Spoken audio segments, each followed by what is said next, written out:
तो भाई लोग, ब्लैक पैंथर वकंडा फॉरएवर का न्यू ट्रेलर आ चुका है और इस ट्रेलर से अपने को बहुत ज़्यादा ऑसम डिटेल्स मिली है। तो ट्रेलर से अपने को पता चलता है कि इस मूवी का मेन प्लॉट होने वाला है नेमर वर्सेस वकंडा। और अपने को ये भी पता चल गया है कि इस मूवी में नया ब्लैक पैंथर कौन होगा। तो चलिए करते हैं इस ट्रेलर को ब्रेक डाउन। मैं हूँ हर्ष और आप देख रहे हैं हर्ष टीवी।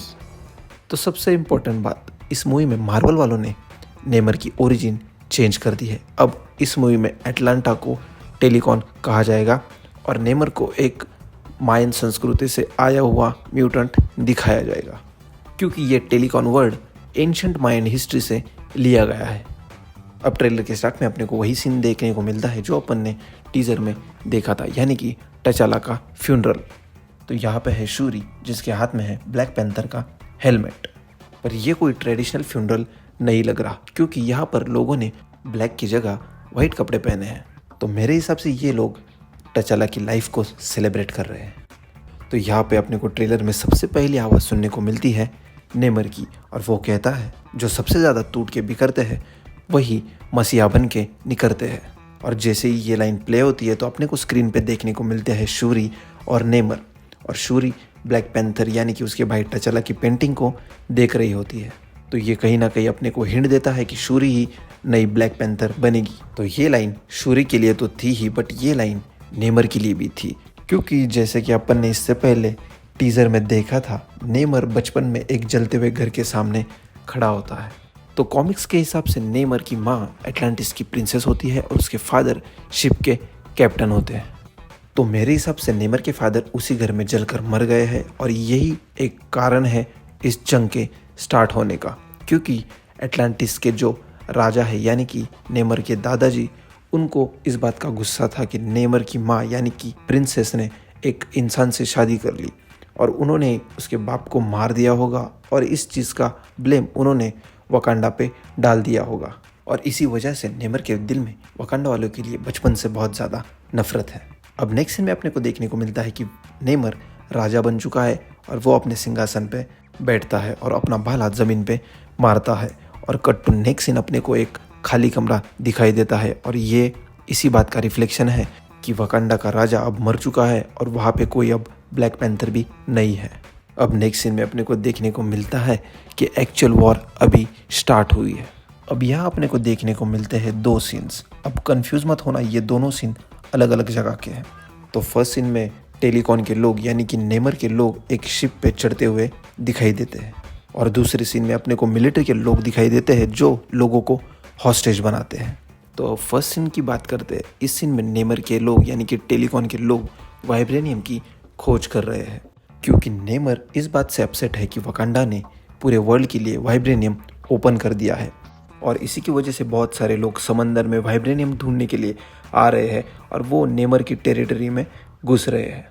और सेकेंड सीन में अपने को जो मिलिट्री के लोग दिखे थे वो असल में मर्सेनरीज है जो किसी ने वाइब्रेनियम को ढूंढने के लिए हायर किया है, और वो लोग वकांडियन शिप पे लोगों को हॉस्टेजेस बना रहे हैं।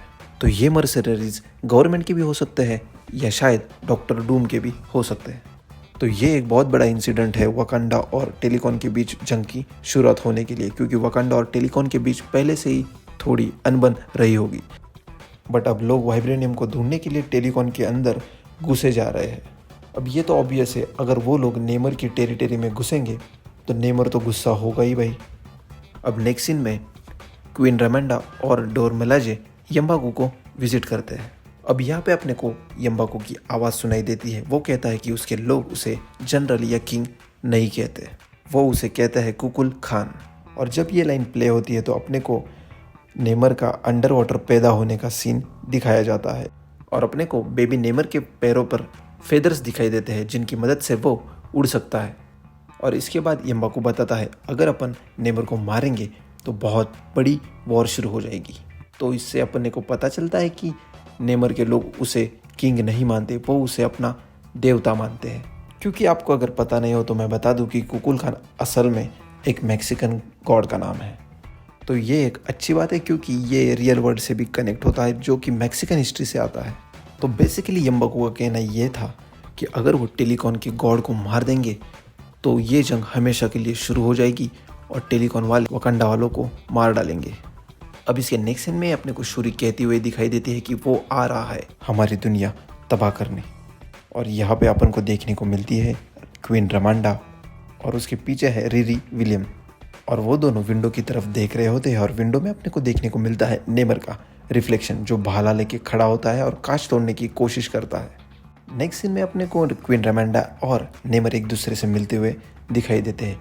तो मेरे हिसाब से यहाँ पर नेमर क्वीन रमांडा को वार्निंग देने के लिए आ गया हो, क्योंकि वकांडा ने वर्ल्ड के लिए वाइब्रेनियम ओपन कर दिया है और इसी वजह से नेमर की टेरिटरी में यानी कि टेलीकॉन में लोग वाइब्रेनियम की खोज करने के लिए घुसे जा रहे हैं। तो नेमर यहाँ पे क्वीन रमांडा को ये बताना चाहता हो कि वो लोग वर्ल्ड के लिए फिर से एक बार वाइब्रेनियम बंद कर दे। बट मुझे ऐसा नहीं लगता कि क्वीन ऐसा करेगी, क्योंकि ये उसके बेटे यानी कि टचला की आखिरी ऑर्डर थी जब वो जिंदा था। तो इसी वजह से क्वीन रमांडा इस बात के लिए नहीं बोलती है और इसी वजह से जंग की शुरुआत होती है। तो इसके बाद अपन लोग को दिखते हैं वकांडा वर्सेस टेलीकॉन के बीच होने वाले बहुत सारे कूल एक्शन सीन्स। और यहाँ पे अपने को देखने को मिलता है आयरन हर्ट का फर्स्ट लुक, जहाँ पे रिरी विलियम फ्लाई करती है और अपने को उसके हुड के अंदर का भी नज़ारा देखने को मिलता है, जो बहुत ज़्यादा सिमिलर है आयरन मैन से। और वो कहती है लेट्स गो। नेक्स्ट सीन में अपने को दिखता है कि वकांडा में बाढ़ आ चुकी है। ऑब्वियसली ये नेमर ने किया है और बैकग्राउंड में अपने को वकांडा फॉरएवर की चैंटिंग सुनाई देती है। तो नेक्स्ट सीन में अपने को नेमर उड़ते हुए दिखाई देता है। एक्चुअली वो उड़ता नहीं, एक तरह से वो हवा में चलते हुए दिखाई देता है, जो देखने में बहुत ही ज़्यादा कूल लगता है। और एट द एंड अपने को क्वीन रमांडा की आवाज़ सुनाई देती है और वो जंग का ऐलान कर देती है और वो कहती है कि उन्हें दिखा देंगे कि हम कौन है। एंड नेक्स्ट सीन में फाइनली अपने को दिखाई देती है शूरी ब्लैक पैंथर के कॉस्ट्यूम में, जो ज़मीन पे लैंड करती है और अपने पैरों से एनर्जी को एब्जॉर्ब करती है। और ये टेक्नोलॉजी शूरी ने खुद ने ही डिज़ाइन की थी। ऐसी बात नहीं है कि अपने को पता नहीं था कि शूरी ब्लैक पैंथर होगी, बट अब कंफर्म हो गया है कि शूरी ही ब्लैक पैंथर है, क्योंकि ब्लैक पैंथर की फिगर और शूरी की फिगर एग्जैक्टली मैच करती है। और यहाँ पे ख़त्म होता है ब्लैक पैंथर वकांडा फॉरएवर का ट्रेलर। और ये मूवी फेज़ 4 को एंड करेगी। ये मूवी बहुत ही ज़्यादा ज़बरदस्त होने वाली है और मैं इस मूवी के लिए बहुत ज़्यादा एक्साइटेड हूँ। ये फेज़ 4 की one of the best movie होगी या सबसे बेस्ट मूवी होगी। तो आपको इस बारे में क्या लगता है, ये हमें कमेंट सेक्शन में ज़रूर बताइए। हमारा चैनल न्यू है तो इस चैनल को सब्सक्राइब करें, लाइक करें और इस वीडियो को शेयर भी करें। तो मिलते हैं नेक्स्ट वीडियो के साथ, तब तक के लिए बाय बाय।